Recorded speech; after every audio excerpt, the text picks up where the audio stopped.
there's a lot going on, Monique. How are you really? You know what? I'm blessed and I'm really good. And I'm only able to wear this smile on my face because I've gone through it. I've gone through the journey. I've been meeting with my pastor. I've been meeting with my therapist. I've truly healed from this situation. So when I see it playing out now, it's entertainment. I'm not taking anything to heart. I'm just watching how the show decides for the story to unfold.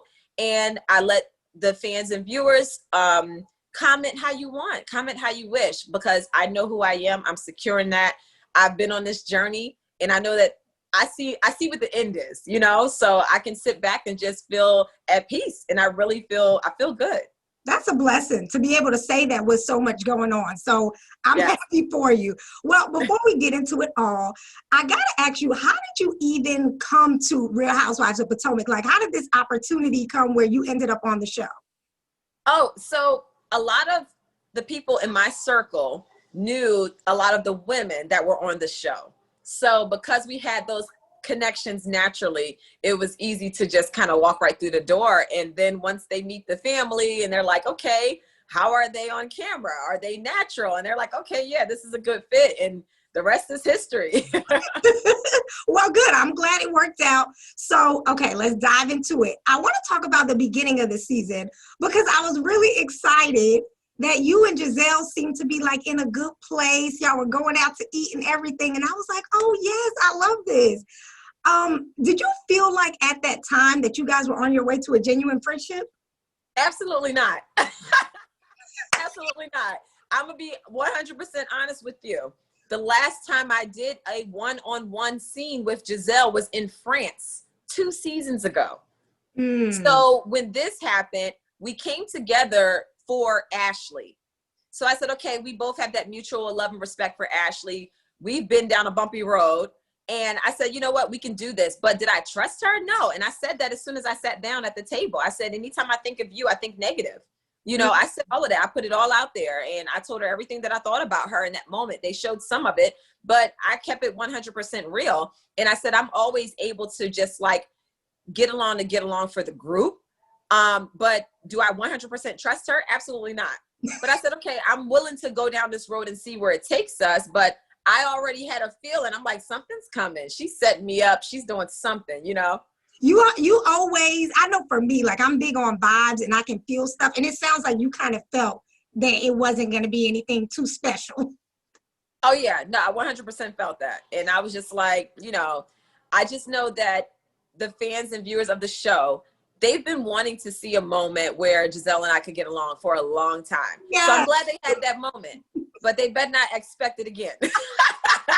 One and done. One and done. Well, let me ask you this. Do you feel like you have any genuine friendships with the women, any of the women on the show? Yes. Karen and I, 100%. That is my girl. I talk to Karen like every day. Like if a day goes by and we don't speak, it's because we're both just busy that day. And then Ashley and I, when we first met my first season, we hit it off. We were the youngest in the group. We were the cool girls. We were like the pretty young things. Like we were dope. And then we had the bump in the road season 3. But then we were able to move forward. She gave me a very genuine apology, not only on camera, but also off camera. And she has showed me nothing but a friend since. So I know some fans and viewers, they're still not over it. But I'm just like, sometimes you just got to move forward and, you know, just give it a try and just, you know, just let your wall down. And it's hard to do, but I was able to do that. And she hasn't done anything to this date that shows me that she's anything other than a friend.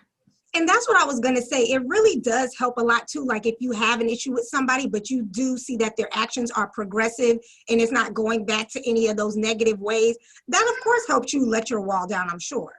Yes, yes. And then her journey to parenthood, I definitely believe it definitely helped like seal the deal even more because I was able to, you know, go with her on that journey after she had her miscarriage. I had been down that road before. So just encouraging her, it's like our friendship went to a different level. It went right to that mommy mode. And then watching her as she is a mom now and she's about to be, you know, a mom of 2, it really, we have a lot of the same ideals when it comes to parenting. So it's pretty cool to see her whole journey and see how she is as a mom now. And it does help the friendship now that she can kind of understand my side of it, being a mom of 3. She gets it now, you know, so it's been good. Seriously, because being a mom is a whole nother ball game. I don't know about yet, but I admire you all. Oh, it's definitely real.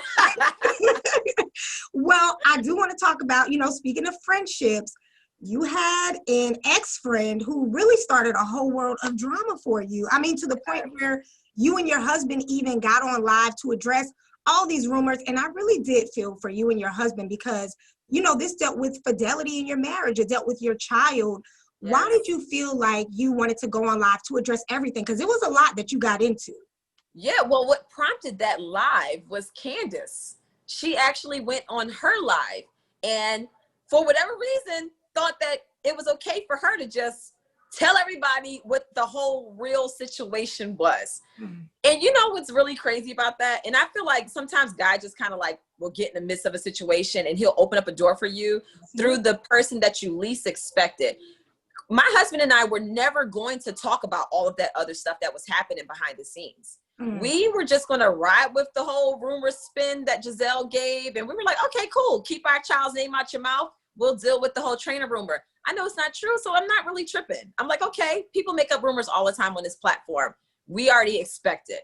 But when Candace went live and had my child's name in her mouth, but then in the midst of it, she throws her plot buddies under the bus. So she exposes everything. So that's why me and Chris took to our live and said, look, we're going to tell you the full story. Mm-hmm. She gave you a little bit, and then she mentioned our child's name. So that has to be corrected. But yes, I was betrayed by a friend who simply wanted her chance to have a role on the show to the point where she literally scouted out the cast, the crew, production, and tried to pitch this whole lie in order to make it seem like she has some tea. And I got a way to take Monique down. And she knew that a lot of the women did not like me on and off camera. So she used that as an opportunity to weasel right on in the door. And the first person she called was who? Candace. She talked to Candace for 2 hours. Candace never told me. I brought the situation to Candace and said, hey, I have an ex-friend that has gone crazy and she's reaching out. So you may get a call from her. You may get a DM. Oh, I did talk to her. Yeah, we talked. And then come to find out she is the one who gave Sharice's number up to her. So when Candace sits around and tries to act as if she doesn't understand why I was so upset by the gesture of her inviting Sharice to our very first cast event, I'm like, are you kidding me? Like, girl, we were just baffled. You know all of the backstory. And I never wanted my child's name to be put in this light on TV. So I did my part. I said, I will keep a smile on my face. I will invite y'all into my home, but all to protect my child. So now that the cat is out the bag, they're going to get a whole mouthful at reunion because we're going to discuss all of it. And that was, one of my questions. I know I'm jumping ahead a little bit, but I do want to know, like, are there things you absolutely feel like you have to address at the reunion? Absolutely. Because I think that a lot of the viewers are very confused. They're like, okay, we get that Monique and Sharice are no longer friends, but why is Monique so hurt by Sharice being invited unbeknownst to her? And I have to give the viewers what they want. They want the whole story. Candace opened up a door by going live and mentioning my child's name and talking about this whole plot that went down after Andy's baby shower between her, Giselle, Robin, and some other people who were there. And she breathed life into a situation that I was trying to keep dormant for 2 years. This is how long this has been going on. They started this mess when I was pregnant with my child, who I almost lost.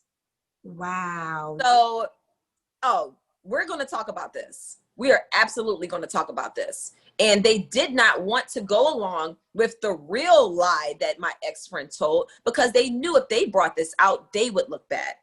And the one thing Candace said in her live is that, well, we can't really tell that because Chase looks just like Chris. So that's not going to fly. Those were her words. So they had to go from a different angle. So they left the baby out of it and just said, oh, yeah, she's been seen around town with the trainer. Not true. It's just insane. And this is so deep. Let me also say that this was not they tried to make it seem like this was a rumor that was going around Potomac. First of all, don't none of them live in Potomac. So how would they even know? Number two, Number two, it was a rumor and a lie that was spread amongst our group and production. It was very direct and pinpointed. So this isn't something that was just like people are talking in the streets. No, not at all. This because was as a viewer, that's what it came across as, that it was like all over town and everything. They don't even live in this town. Put them out, Monique. So were you surprised at all, though, that, you know, Sharice's name, your ex-friend's name, I mean, Giselle, even Candace's name came up when all these rumors started? Were you surprised by any of those? I was very surprised because, I mean, this is a person who I've had in my home around my family who I've known for 14 years. 14 years. And she did all of this because she had an attitude. Because she said, I dismissed her. What did you all for what? All for what? And then she actually went live recently and says that I don't even know about these trainer rumors. I don't think she slept with the trainer. She's the one that started it.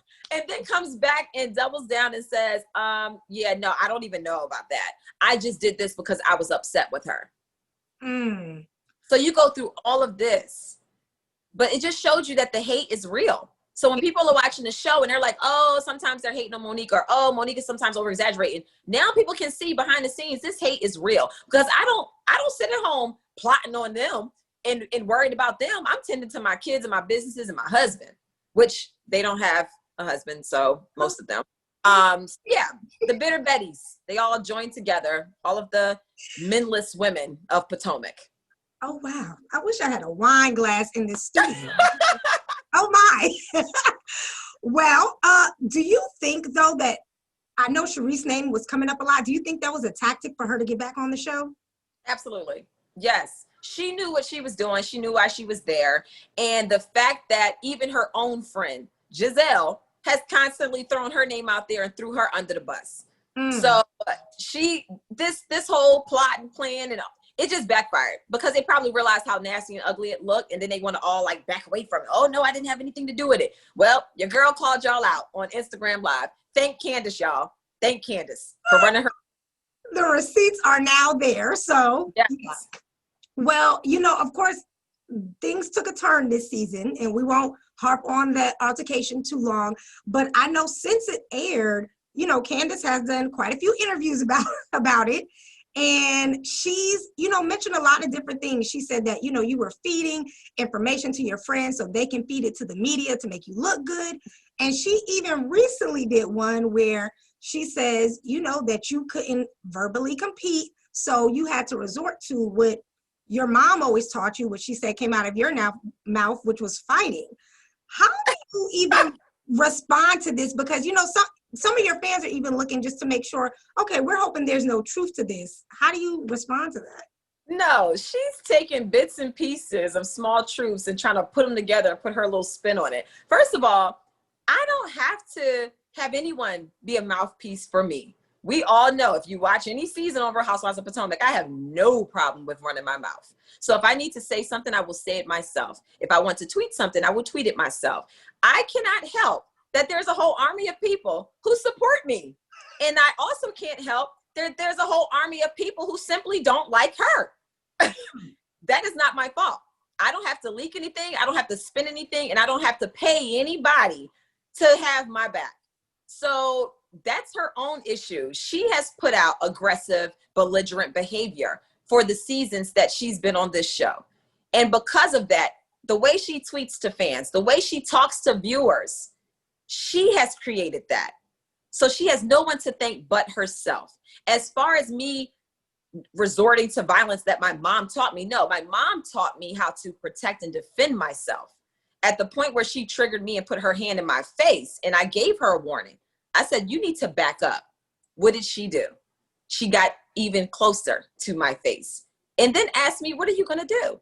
You going to drag me? Those fighting words.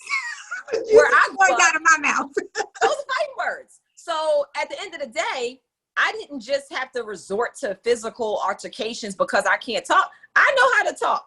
I know how to read and write.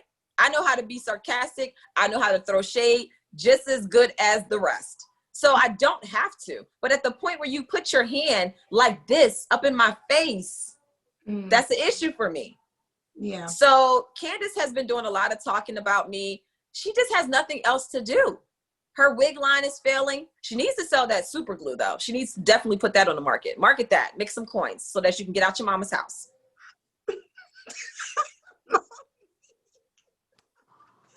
I'm over here booked and busy. I'm dealing with my babies, my husband. I have my companies. I started an essential oils line. I have my book, which is right behind me.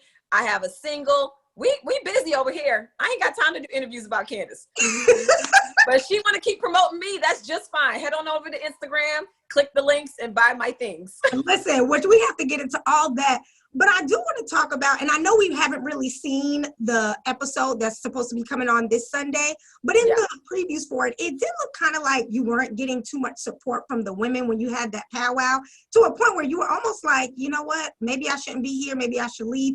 Was that the first time you thought about leaving the show? Yeah, actually the day before that meeting, I requested to be released from my contract. Yes. And I was like, I just wanted to be done. I wanted to be done. And after that, met with the network and a production company, and we created a plan where I would feel more comfortable to continue on. And that's what we did.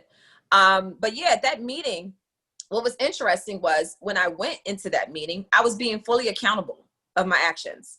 But I also had questions because I was like, I keep remembering things and then it'll go away. I don't know if anyone has ever been into a physical altercation, but your memory like really messes with you in that moment. So one minute I'll remember a lot. Next minute I'll be like, I'm questioning myself. Like, wait, did that happen? Did it happen in that order? Here's how I remember it, but I'm not really quite sure. So I was going back and forth a lot.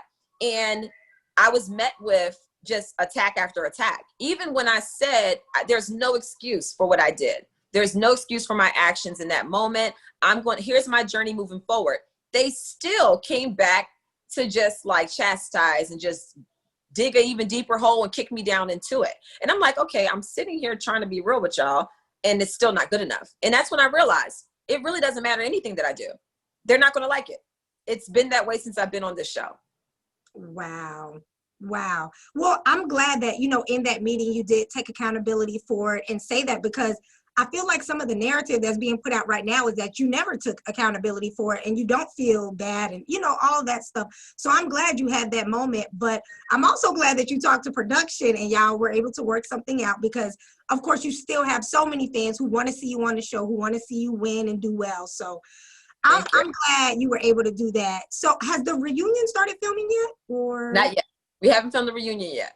Yes, but it's coming. I'm excited and I'm ready. Listen, we might have to do a re-powwow after the reunion. Oh yes. Well, see, I love a reunion because I have no problem reading people. So, and we talk about these words. I use my words very well.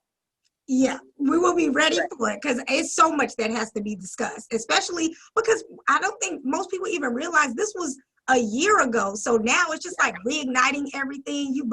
Everybody's had time to kind of, deal with everything. But now, when that social media gets going and people start talking about everything, it becomes a whole different thing. Oh, yes. Oh, yes. It's a whole journey, though. And I'm excited for people to watch. I went into this from day one, season 2, being 100% real. It's never left me. And when I had that sit down with the women, every episode after that, you're going to see every bit of the journey, the emotional toll. You're going to see me realize things about myself. You're going to see all of it. And I did not want to just go to the meeting and just say, oh, I feel so bad. I'm so sorry. No, at that moment, my adrenaline was still pumping days later. And I was trying to be completely real with these women, but they rather me just give them some lies, I guess. I don't know, but I wasn't willing to do that. So you got to stay true to you. You got to stay true to you. And I'm glad you did. So, all this drama aside, there was some, I guess, good things that came out of it. We got your debut single, Drag Queens. Yes. Tell me about writing that, because there were some shots in there, Monique. So tell me about writing it and why you wanted to put it out. When I wrote the song, I started with the verses. I was laying on the beach in Mexico, and I said, you know what? I really need to just use this as a creative way of getting everything that I feel off of my chest and out of my head. So when I started writing the song, I said, you know what, I'm just going to write about me. This is what I live by. This is how I was raised. I was born ready, but I'm never done. Try on 10 looks just to find the right one. My husband will attest to that. I take forever to get dressed, you know? So I went from detail to detail. You know, I tried to warn you. I say that in the song. So I am referencing pieces of the fight, but I'm also talking about what it is that I believe, what my belief standards are, how I am as a person, how I keep it real. And I created the chorus after the fact. After I did all of the verses, then I came back and created the chorus. And I purposely said drag queen so that people would hear it and download it. You have to play on words. So I went right back to season 4 with the whole I'll drag you pregnant and all. People kept calling me the queen of drag in different comments way back in season 4 when I was pregnant. So I was like, okay, this would be a fun little play on words. Drag queens don't play. I came to work. I came to slay. That's real life. When I show up and these cameras are here, I come to work. I'm being professional. I come to slay. I'm going to make sure that my hair looks good. I'm going to make sure my face is beat. I'm going to do my job. And then I'm going to go home. And that's all I really want to do. You know, but things happen. So while people think that, oh, this part's about me, that part's about me, it can be about anybody. And it's really more so about how I am as a person and what my reactions and responses are to the behavior that I'm witnessing. Well, listen, Monique, you got the show, you got drag queens, and you also released a book, Potty Training Mommy and Daddy. Tell me about what this book is about too, because you have so many different ventures going on. I want to hear about the book. Yeah, so one thing that is a constant for me is family. So I have my Not for Lazy Moms platform, and my goal has been to broaden the horizons. So we have the website, we have the Instagram page, we have the podcast, we have an app in development. And I wanted to create a publishing company for moms who have books and they want to get them out, but they don't have a big time publisher that will take their project on. So my first book is the first book of my publishing company.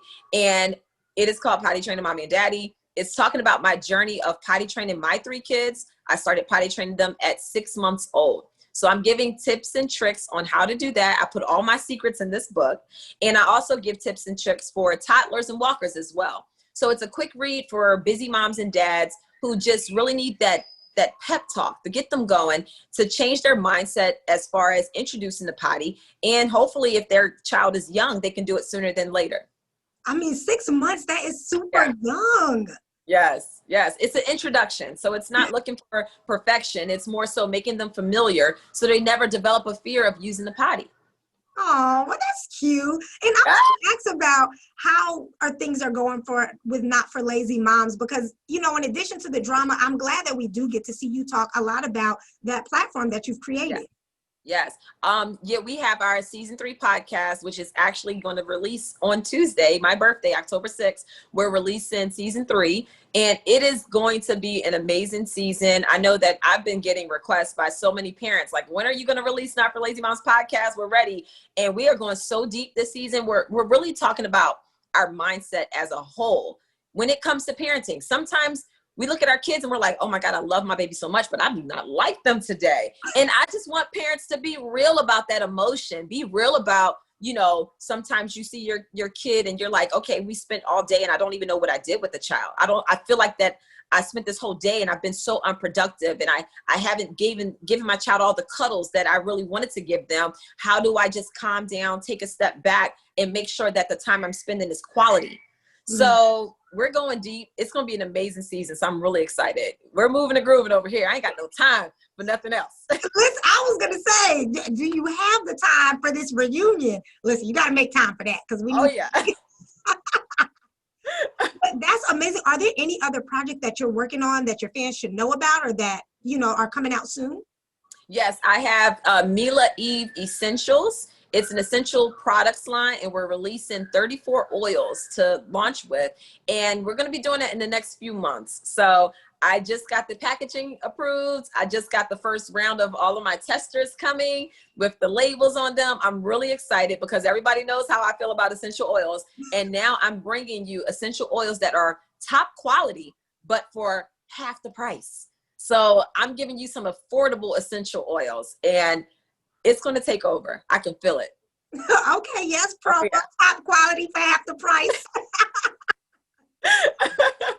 Now, we got to talk about this, Monique, because when I first saw this, I was like, what? How's T'Challa doing? What made you want to get, I know, your face was like, uh-oh. Listen, T'Challa is just like the kids up in this house, but he has wings and he is off the chain. Yesterday, I was doing an interview and recording a podcast, and he just started flying all over the place, kept landing on my ring light, acting just like a bad child. I go to get him, and he flies to the other room. I'm running around the house chasing him, and he is flying away. I'm like, what are you doing? And he just wants to talk and get his words out. He is hilarious. He keeps our family laughing. He's now imitating everyone's voices. Oh my. It is so funny. He really is just that break. He's that stress reliever for us. He keeps us smiling. Did you always want to get a parrot, or was it something random? Listen, I'm such a bird fanatic. I'm an animal fanatic. My aunt had a macaw growing up. I've always been around animals my entire life. My great uncle owned a pet shop. So in my family, everybody has an animal. And Chris, he's just the opposite. He's like, animals belong outside. I'm like, but I need a pet. So he wouldn't agree to a dog. My kids asked about a bird. He said, yeah, we can get a bird. I'm like, really? I was like, okay. Called up the bird shop nearby. Can we come check out some of your birds? Let me put a deposit down before my husband changes his mind. Okay. Yes. So we got a bird. Monique, I thank you so much, because I know you are, as we've discussed, you are very busy with so many things. I just want to say thank you so much for taking out the time to talk to us, fill us in on things that are going on, what's coming up. We're excited to see the rest of the season play out. I'm excited to see this reunion, because I know you're also going to deliver looks. So we're excited for that. But thank you really so much for taking the time to talk to me today. You definitely didn't have to, but I appreciate it. No problem. My pleasure. Thanks for having me.